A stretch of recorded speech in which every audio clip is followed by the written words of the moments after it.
Hi, good morning or afternoon, everyone. As you may have just heard me say, logistics this morning are a bit different. I'm self-starting. I'm pretty much a self-starter anyway, so it's not really much of a difference. It's just that neither Rabbi Kelman nor Shira is able to be with us today. So I will introduce myself by catching up on where we were as of last week. There were several responses in the chat section to last week's opening presentation, and I'm trying to be as responsive as I can to your individual requests and preferences while still being responsible in the sense of we don't have really unlimited time and resources. So in response to the opening presentation last week, there were a couple of specific requests. So I'm going to try to honor them. I'm going to honor them this morning. It reasonably fits in. I can't always be as prompt in responding, but this time it actually works out.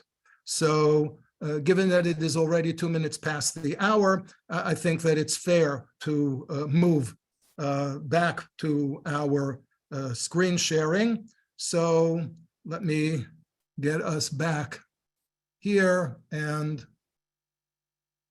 here we are. Okay. And again, we began last week by looking at some of the reasonably early songs. We started with El Yivneh HaGalil, which comes from, we're not even sure, somewhere in the 1880s. We looked at Bialik El HaTzipor, which was written as a poem in 1890. And we looked at, in order to actually fulfill our promise of speaking about Shirei Halutzim, we actually looked at the only song that is actually entitled a Shir HaChalutzim, and that's the one that's perhaps better known by its opening words, is Anu Niyah Harishonim, that we will be amongst the first. So I'd like to begin this morning with some more songs that express the longing for the land of Israel. And there was a specific request made last week for Omrim Yeshna Eretz. So that will be the opening song today. As you probably saw in the chat, this morning's song list and the links to the different internet connections that we'll have are already posted. There was a request for English translations, and we'll begin this morning with some of the English.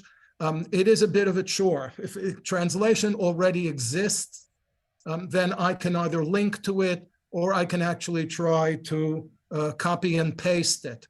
If, however, we're talking about a song to which there is no published English translation, then I'll do my best to explain it, but I can't really spend the time either in preparation or in presentation to translate it. So here we have a poem that was written by Shaul Chernikovsky in 1923. Chernikovsky, along with Bialik, one of the more familiar names of Zionist Israeli poets of the late 19th, early 20th century, lived from 1875 to 1943, born in Russia, grew up in a religious home, arguably one that we would call today modern Orthodox, since it was open to both the Haskalah, the Enlightenment, and to Zionism. He attended what the sources call a modern Hebrew school. I'm assuming that's what we call a cheder mitukan, as opposed to the chadarim of the primarily 18th and 19th centuries that we know of, again, mostly from Central and later from Eastern Europe, that engaged largely, if not exclusively, in very traditional Jewish studies.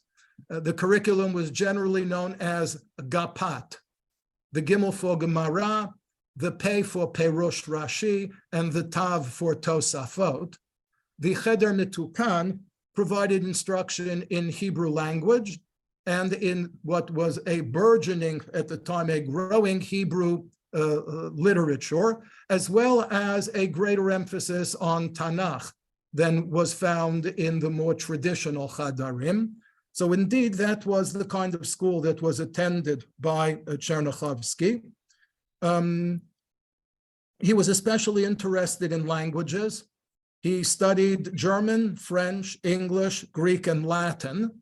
Hence, he later made somewhat of a reputation as a translator. His professional interests were in medicine, and since he could not get admission to a Russian university, he studied in Germany, in Heidelberg, and completed his medical studies in Switzerland.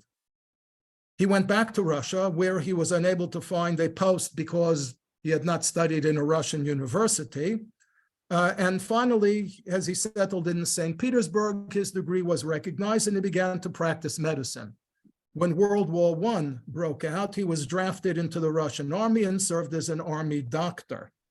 After the Bolshevik Revolution, his economic situation deteriorated, and he left Russia in the early 1920s permanently. After a brief stay in Constantinople, he moved to Berlin, and eventually in 1931, he was able to settle in Eretz Yisrael. He made his living as an official physician of the municipal school system in Tel Aviv. He, in the late 30s, he moved to Jerusalem. And as I said again, he died there in 1943. You see in front of you two versions of this poem, which is called Omrim Yeshna Eretz. There are those who say that there is this country someplace. And they do seem to represent two very different stages in Chernikovsky's attitude towards the land of Israel, and particularly towards his personal relationship to settlement in the land of Israel. The one on the left, a slightly older version, seems to be somewhat more pessimistic. The one on the right, a later version, seems to be somewhat more optimistic. And since the one on the left is pessimistic, I highlighted what seemed to be the most pessimistic portions of it in red. You can see that in repeating the theme, Aye Ota Eretz, Ayam, where are they? Where is this land? Kochvei Ota Giv'ah, where are the stars that appear over the hills in this land? And he expresses what can either be a longing or perhaps a sense of frustration by saying, Mi yanchenu derech. Who can lead us to this country? Who can point the way to this country? Yagidli Hanativa, again, who will be able to direct me to it? So, as I said, it's either an expression of longing or perhaps one of frustration. If indeed it was written as it seems to be in 1923, it would be while he was living in Berlin. And further towards the bottom, he claims that somehow he or others have made a mistake. They've wandered, they're lost. They haven't yet achieved solace or respite. Ota Eretz Shemet, that land, that sun-drenched land that he speaks of in the opening paragraph, and we'll hear the song in a moment, Ota lo matzanu, that we've been searching and yet we have yet to discover it. And he says again with the note of pessimism, Ulai kvar einena. Maybe this sun-drenched land that I heard about once, maybe it's no longer in existence. Vadai nital ziva, perhaps its luminescence has somehow been removed from it. Davar shebishvilenu, and if indeed that were the case, he says this is something Adonai lo tziva. And here he strikes a somewhat antagonistic note to religion. And again, that too is considered to be one of the hallmarks of Chernikovsky's poetry. So bearing that in mind, let's hopefully get the music going, and you can follow along with the words.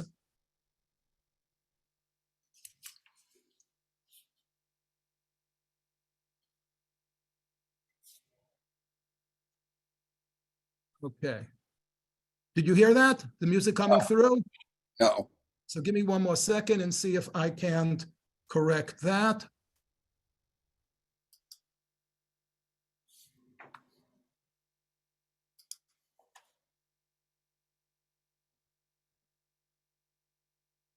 Okay.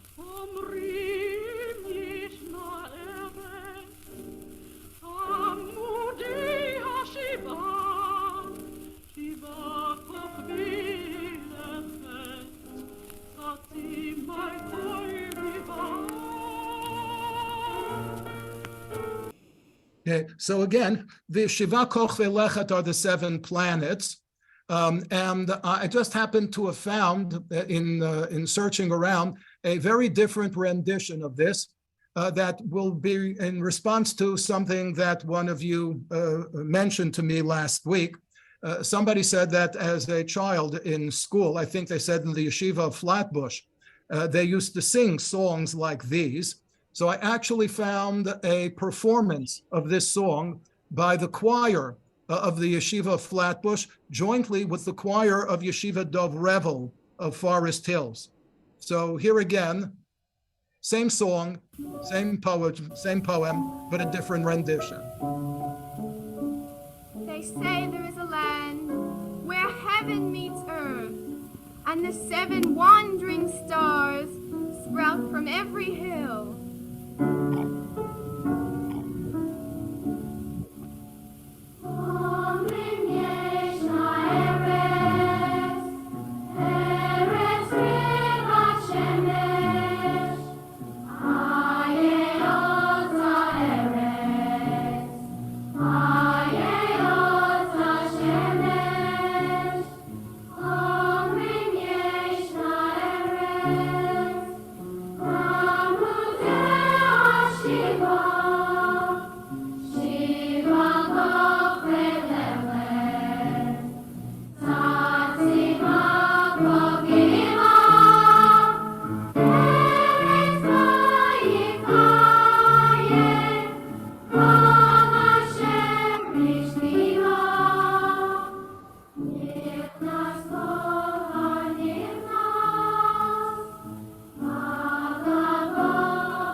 So the words are somewhat indicative of a particular attitude. On one hand, there's a recognition of a religious factor because there's a Rabbi Akiva who shows up. But on the other hand, the message that this Rabbi Akiva delivers is a more, I call it, humanistic message than a theological one. Right? It says that there is no particular kedusha. Everybody is kadosh. And of course, you know that if everybody is kadosh, then really nothing is kadosh, right? And in terms of looking for a Maccabi, in terms of looking for a savior, basically the message here is, no. There's no other savior, Ata ha-Maccabi. You've got to save yourself.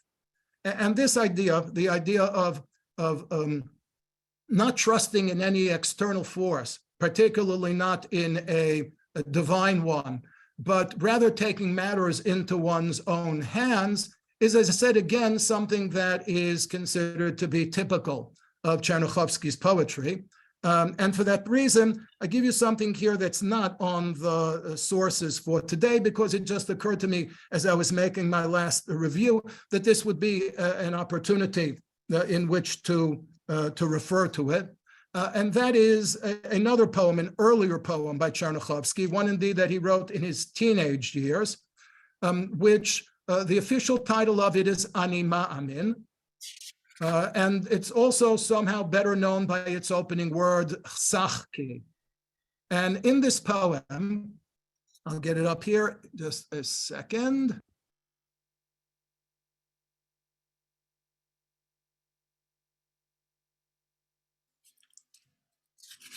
There we go. You can again see the way in which Chernikovsky has decided to take, as it were, his fate into his own hands.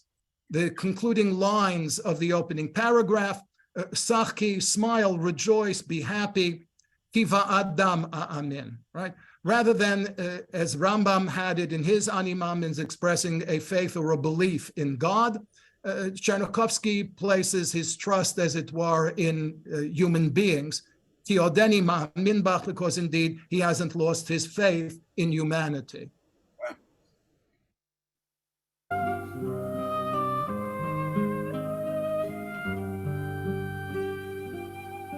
Sachki, sachki, al hachalomot, zu ani hacholem sach, sachki kiva adam amin, ki odeni ma'amin bach, sachki kiva adam amin, ki odeni ma'amin bach, ki odenafshi dror shoefet, lo mechareti ha'legel paz, ki odamin gam ba'adam, gam berucho ruach, ki odamin gam ba'adam, gam berucho ruach, rucho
So again, you can see in the stanza here that begins with Rucho Yashlich Kavle Hevel, he concludes Lo Vara'av Yamut Oved, that as long as one works, as long as one is engaging in labor, but particularly labor in the land of Israel, Grora Nefesh, then one will have spiritual freedom, Hatladal, as well as earning one's sustenance. So again, you can see that this was a youthful expression on the part of Chernikovsky for a desire to somehow be part of this Zionist enterprise. And clearly he knew that it was going to be a struggle. You have the paragraph, the subsequent paragraph that says, Af bo yavo yis'u shalom, ozu bracha la'om mila'om, that although there will be a struggle, hopefully it will end peacefully.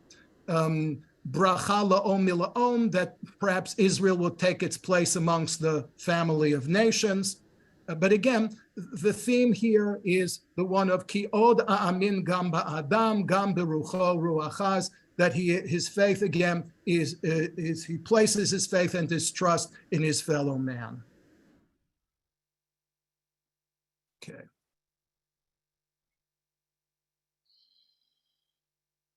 Now, of course, there were expressions of love for the land of Israel that were considerably more congenial to religion than those expressed by Chernikovsky. And here we have a series of very early religious Zionist songs. The earliest one that I could find a reference to, I'm sure you all know it well, Eretz Yisrael b'li Torah, hikeguf b'li neshama, or kimo guf b'li neshama, that the land of Israel without Torah is like a body without its soul. The tune to this, nobody's ever really been able to identify its real origins. It clearly was a popular folk tune at the time. What I can, however, tell you is that my investigation indicates that this was written, you can see the date, 1929. Now, you may recall that 1929 was a year of some of the more violent and bloody, some will call them pogroms, that took place in the land of Israel, Arab-inspired uprisings against Jewish settlements. Particularly well known, unfortunately, or infamous, was the riot in Hebron that took place in 1929, whose casualties, among whose casualties were students in the Hebron yeshiva. And it seems very likely that that this little, I guess, ditty was composed somehow to mark that tragic occasion and to give some specific recognition in mourning to the casualties in the yeshiva community in Hebron. Again, let's get it up here.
As you can see, one can go on and on and on.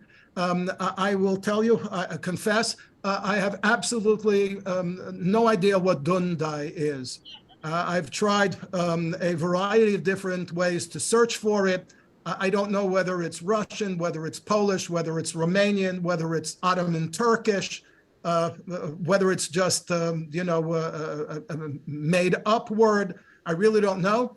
If any one of you has some insight into this, then please, if you'll share it with me, either through the chat or by email afterwards, I'll be delighted to share it with everybody else when we meet again next.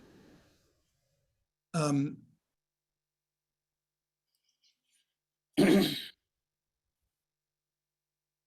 that brings us to not just a recognition of the positive contribution of religion to the settlement of the land of Israel, but it brings us more specifically to religious Zionism. And here we have a poem that was written in 1931, specifically to be the anthem or the hymn of a religious Zionist youth movement called Bnei Akiva. The roots of Bnei Akiva in the somewhat older religious Zionist youth movement that was called Brit Halutzim Datiyim, known in abbreviated fashion as Bahad, has been written about. There's a link here to a source I mentioned last week, the Oneg Shabbat blog of David Asaf. But here we have the poem itself. It was written by Rabbi Moshe Tzvi Neria. Rabbi Moshe Tzvi Neria himself came on Aliyah from the Soviet Union in 1930 at the age of 17. He settled in Yerushalayim, where he became attached to the father, Rabbi Avraham Yitzchak Kook, and to his son, Tzvi Yehuda Kook. In 1939, Rabbi Neria, along with a Rabbi Zuckerman, established the first Bnei Akiva yeshiva in a place in central Israel called Kfar HaRo'eh, the letters again of HaRo'eh standing for Rabbi Avraham HaKohen Kook. So you can see how Rabbi Kook's influence permeated the Bnei Akiva movement almost from its establishment.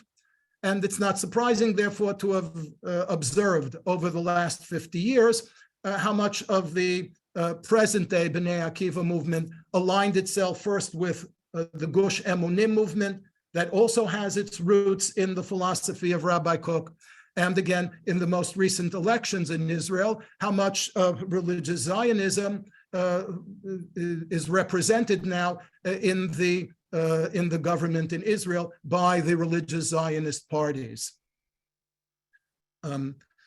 When I joined Bnei Akiva in the early 1950s, it had a different tune to Yad Achim, not the one that we're going to hear now. The one that we're going to hear now was only composed somewhere around 1952, 1953, by someone, again, whose name I mentioned last week.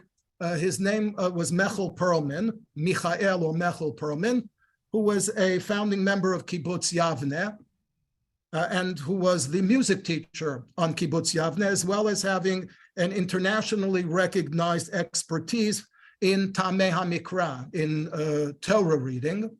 And for some reason, in the early 1950s, either he or somebody else decided to replace the original tune of Yad Achim with the one that you will hear now.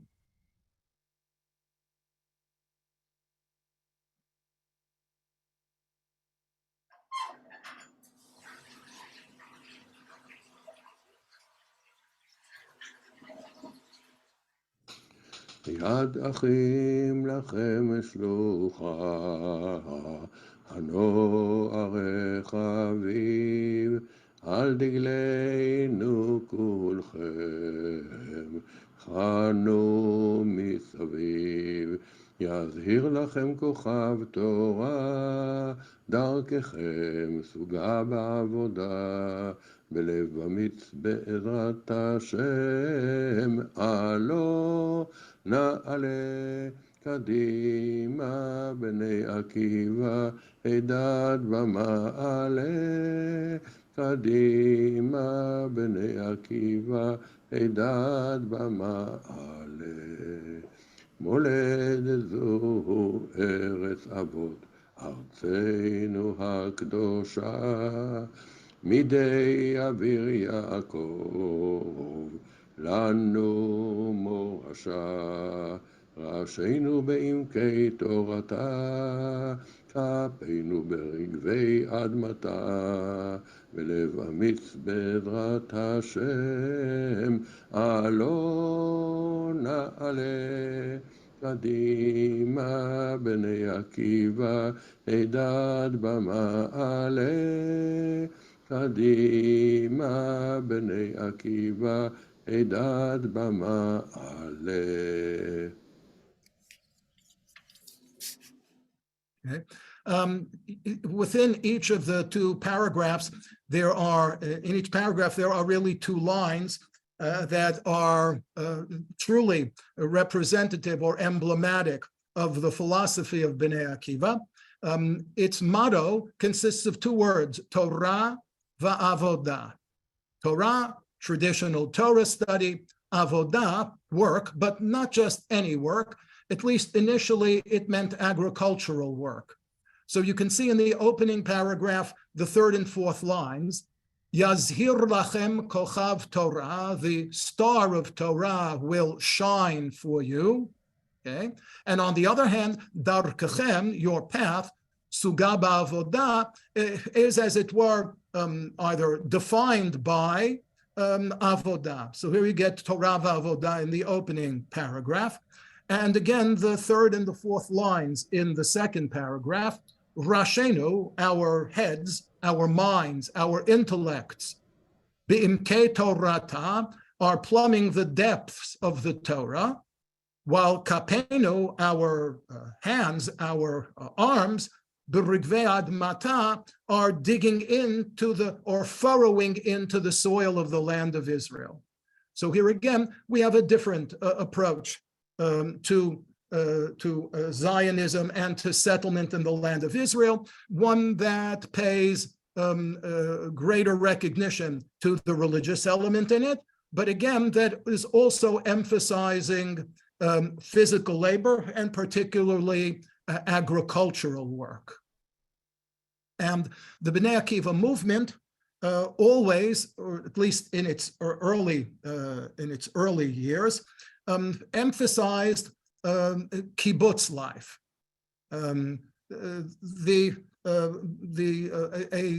Another song that was all popular amongst Bnei Akiva members was Amar Rabbi Akiva v'ahavta l'reacha kamocha ze klal gadol b'Torah. The idea that one should try to live out this principle of love for one's fellow, whose expression in a kibbutz is perhaps easier than it is elsewhere, since there is an underlying principle of equality amongst all of the members.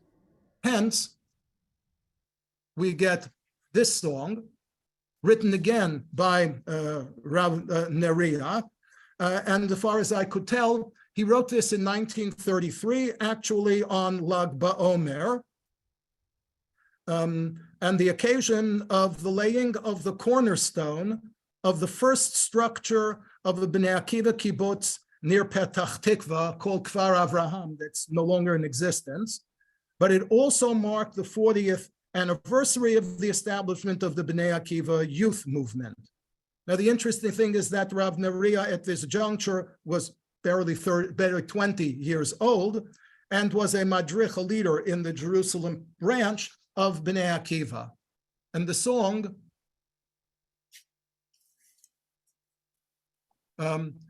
you'll see that there it says that the tune is a Hasidic tune, a folk tune, and you'll recognize it pretty much as soon as I give me 1 second here.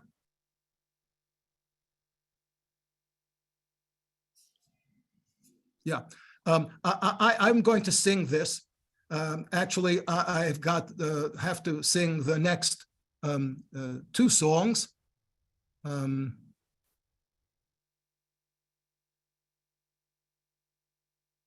And you'll recognize the tune, and I invite you to join with me.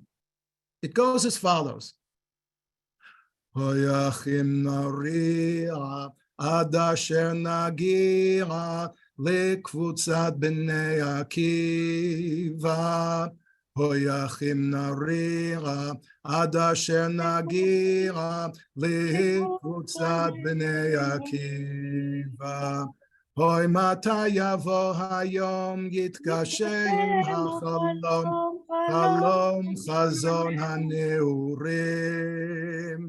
Hoy mata yavo hayom yitkashem hachalom Halom chazon haneurim. The tune, to the best of my investigation, is credited not just to Hasidim in general, but it's credited somewhat more specifically to the Boyaner Hasidim, which was a very interesting thing for me to discover, given that I live here on West End Avenue in Manhattan, and not 10 blocks away from me is a Boyaner Shtibel, where I've never heard this tune, but that doesn't mean that it wasn't a Boyaner niggin to begin with. As a matter of fact, it's such a popular tune that there is yet another Zionist song that is sung to that tune. We're not going to look at it in detail this week. We will, Amir Tzah Hashem, in one of the coming weeks. But for those of you who might have already recognized it, it's the tune to which a poem is sung. The poem is called Rav Halayla. Rav Halayla. Rav Halayla, Rav Shirenu, Habakei al Hashamayim, Shuvi, Shuvi, Horatenu, Mechudeshet Shivatayim. So as you see, the Hasidic Nigunim seem to have played a rather disproportionate role in early Zionist and Israeli songs, disproportionate, of course, to the participation of Hasidim in the Zionist movement. We'll talk a little more about this tune in particular when we get to Rav Halayla. But for now, I also want to move to the last song on this page, which is a song for which I am alone responsible for the presentation of these words. As much as I tried, I could not find this song anywhere online. Not the words to the song, not the tune to the song, and for that matter, not even a reference to it. One showed up in one Google search, but it disappeared as quickly as it showed up and it never came back again. So again, if anyone out there happens to have any more specific information about the song or about the tune, again, if you'll share it with me, I'll be glad to share it with the audience. It's a song that I heard from my parents, who both knew and spoke Yiddish, but Yiddish was not the language of our home. So I'm assuming again that this is something that they themselves either acquired when they were younger, either in school or perhaps more likely in the Mizrahi Hapol HaMizrahi movement. It's called Eretz Yisrael, das Land von Torah. And again, showing the relationship of the religious Zionist pioneer, not only to the land of Israel, but to the Torah of Israel. The words, I'll read them first and then I'll sing them. It goes as follows. Eretz Yisrael, das Land von Torah, right? The land of Israel is the land of the Torah, und das Land von Glück. It's also the land of fortune. Weil die Zeiten von Maccabi, since as far back as the time of the Maccabees, kehren mir zurück, we have returned. So it's expressing again the longing for the land of Israel, the appreciation for the land of Israel, and the recognition of the return to the land of Israel. And the refrain goes as follows: Mir Halutzim, we are pioneers. Mir Hadusem, We are religious pioneers. Mir was arbeiten auf Kibbutzim. We're the ones who work in Kibbutzim. Weil mir, because we, mit unser starker Hand, with our strong hands, willen boinen das heilige Land, we're the ones who are going to build or rebuild the Holy Land. And it goes as follows. Eretz Yisrael, das Land von Teure und das Land von Glück, weil die Zeiten von Maccabi kehren mir zurück.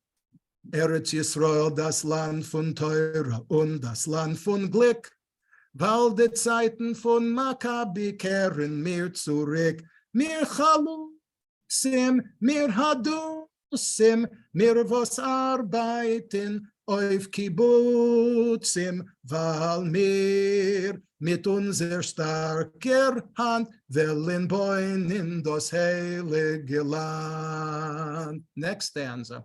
Dort's gewesen Steiner und dort's gewesen Sand, bis gekommen a junger Cholutz mit sein starker Hand. There on one hand were stones, there on the other hand was sand, until the young pioneer came along with his strong hand and was able to remove the stones and was able to plant instead of the sand. And again, the refrain, mir Halutzim, mir Hadosim, we are the religious pioneers, mir was arbeiten auf Kibbutzim, and we're the ones who live on Kibbutzim, weil mir, because we, with unser starker Hand, with our strong hands, willen boinen das heilige Land, we're the ones who are going to rebuild the Holy Land. And that takes us to what will be, as I see on the clock, the last song we'll have an opportunity to cover today. And again, it is partly in response to a request from the audience. I got several emails in response to last week. Two of them I want to mention in particular. One of them included a selection from a book by Menachem Begin. I'll see if I can get it up here on.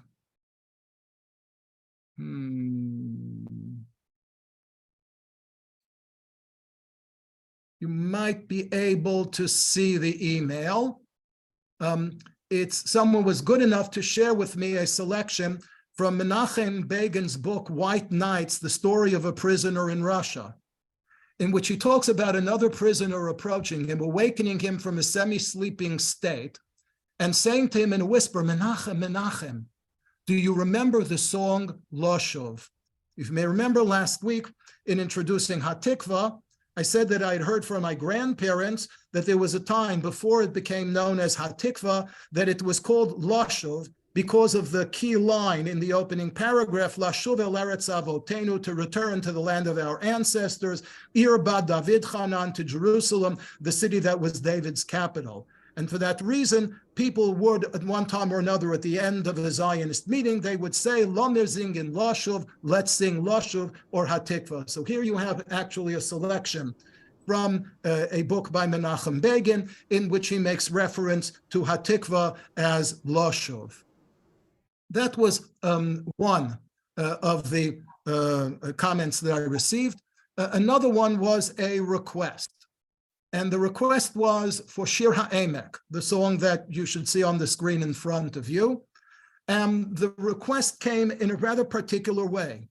The writer of the email said that her father, as a young man in school in Germany, learned this song because it was in a film that they were shown in the 1930s, I imagine, in the 1930s, or perhaps probably the 1930s, a film about the Zionist enterprise in Palestine that included the song called Shir HaEmek. So I went fishing online and I found Shir HaEmek. Not only did I find the song, but I actually found the clip from the movie that this correspondent's father probably saw as a child in a Jewish school in Germany nearly a century ago. Can I say something? My grandfather in Hungary had a movie theater. That was his business in a small town called Kisvárda in Hungary. And my father remembers this film being shown by his father. Generally, he showed, general films. It wasn't a Jewish theater, that was not the general kind of film, but he brought in this very Zionist film to show to the audience in the 1930s. Wow, thank you. Thank you so very much. Here it goes, okay? You can follow along with the words if you wish. I'll tell you what, no, you don't get follow along. What happened to the words? Unfortunately, I can't show you both the movie and the words at the same time. So if you downloaded the sources for today, then you have the text of the song and you could follow along. If not, between you and me, I think that the pictures speak louder than words. If a picture is worth 1,000 words, then we've got a couple of million words coming up here on the screen.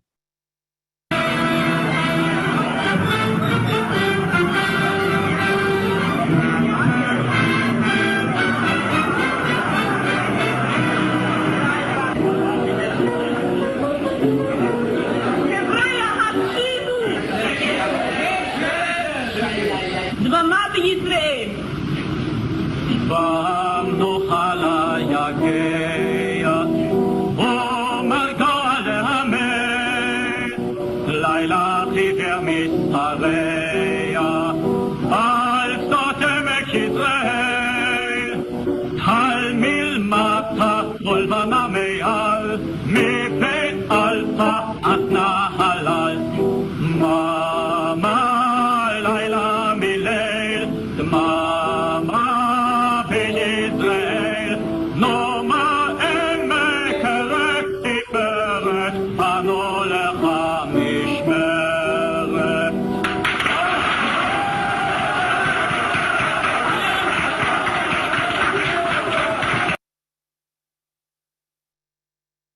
Okay, then we can get to the words. Okay, the words, as you see, Ba minucha layagea, respite has come to the weary. Margoa, again, tranquility or rest, le'amel, to somebody who has worked hard. Laila chiver mistareya, a pale night has fallen al sdot emek Israel, on the fields of the Jezreel Valley. Tal milmata, dew on the ground, levana me'al, and the moon above. Mi beit alpha ad nahalal, naming two of the early settlements in emek Israel. Ma laila milel, what does the night have to say? Dmama bi Israel, there is silence in the valley.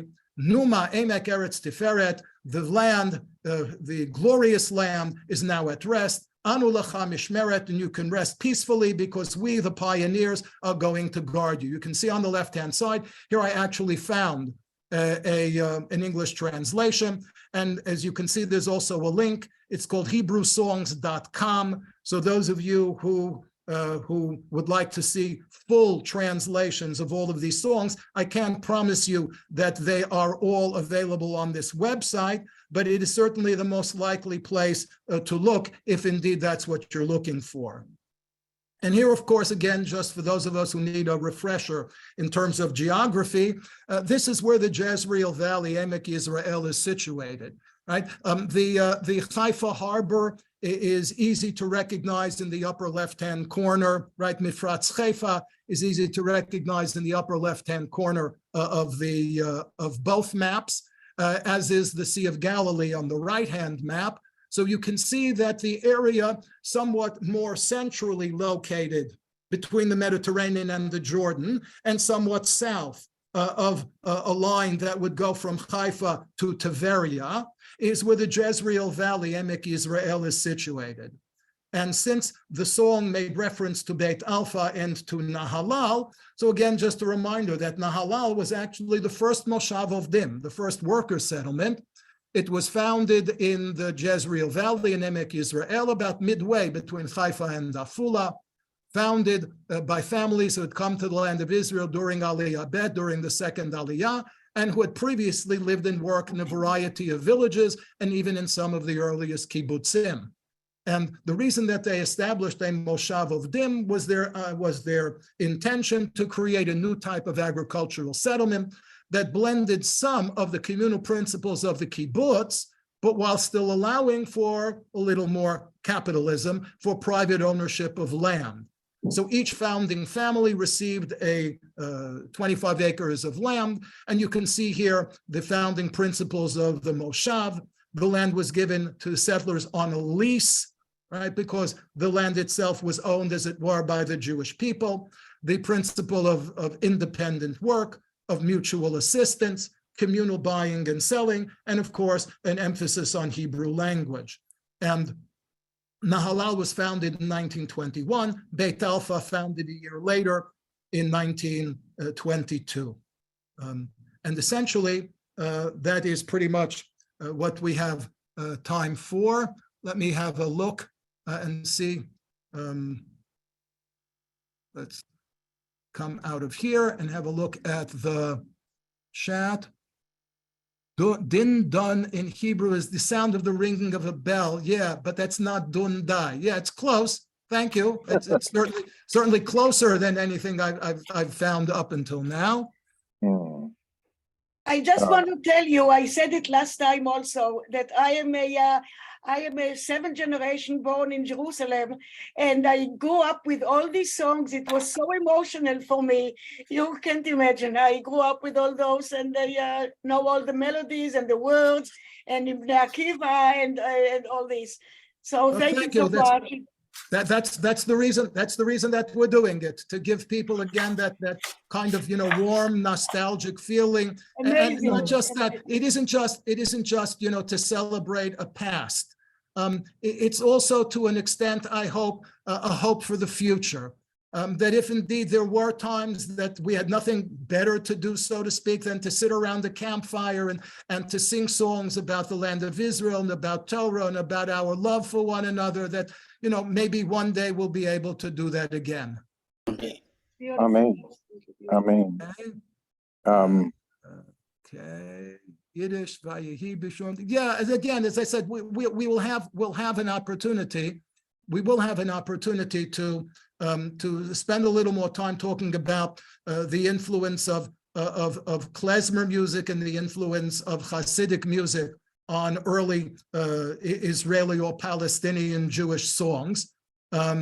But I'm just curious, if I may, and if you allow me to get personal for a moment, I see a note here from somebody named Vera Sokolow. Always looking for relatives. If you'd rather just send me an email afterwards, I'd love an opportunity to get in touch with you and to see whether there's more to it than the name. If you're related to Nachum Sokolow, who was actually one of the presidents of the World Zionist Organization, an early Hebrew journalist after whom the Journalist's House in Jerusalem is named, then we're not related, because I'm not related to him. But in any event, just an invitation to get in touch if you're interested. Okay.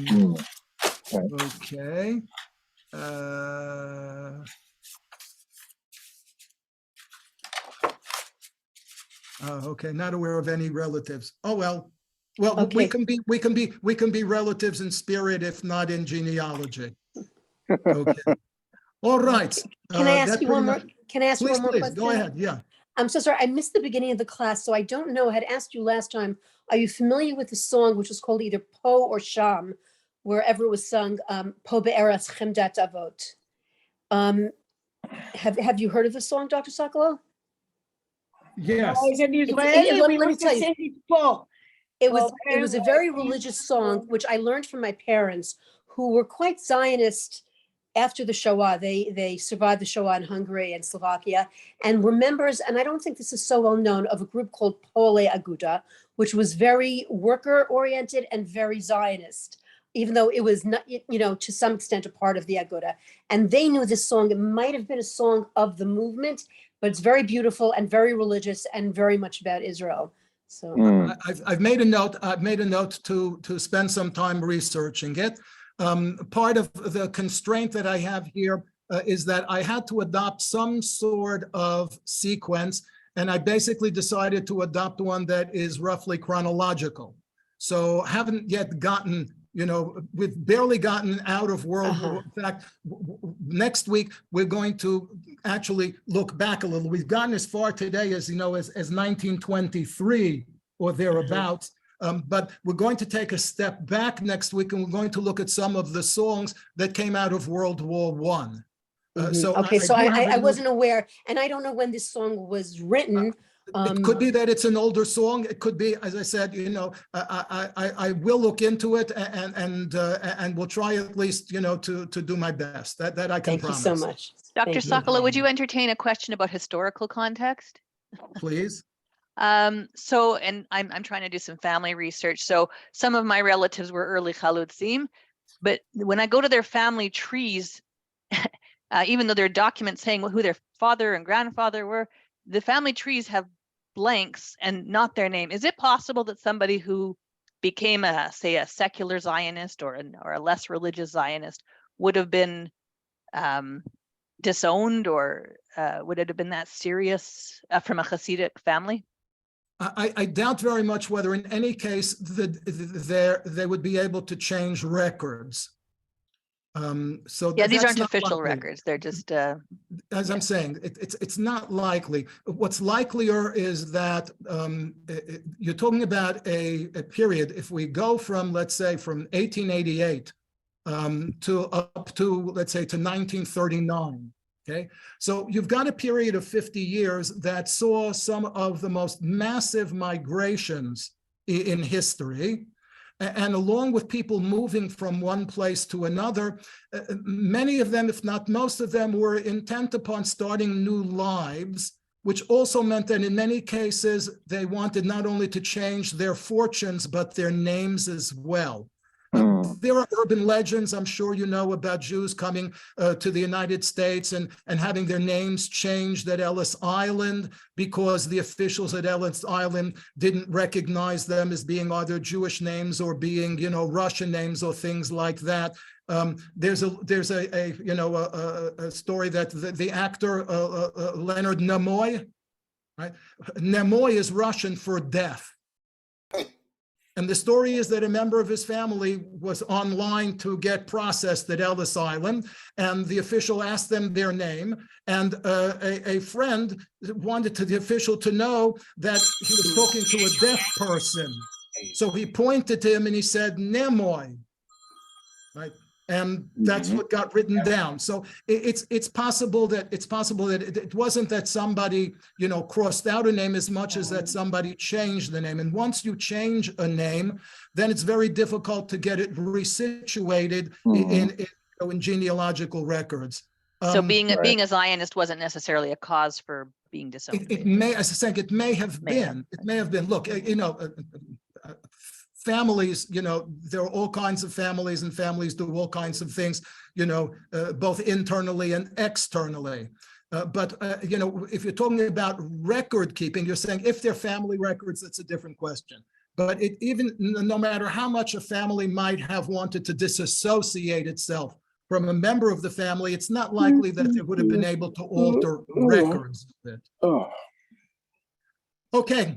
Thank you all again so very, very much. It's been a pleasure and a delight sharing the nostalgia with you, and looking forward again to continuing next week, where, as I said, we'll begin at least with some of the songs that accompanied Jewish soldiers as they participated one way or another in World War I.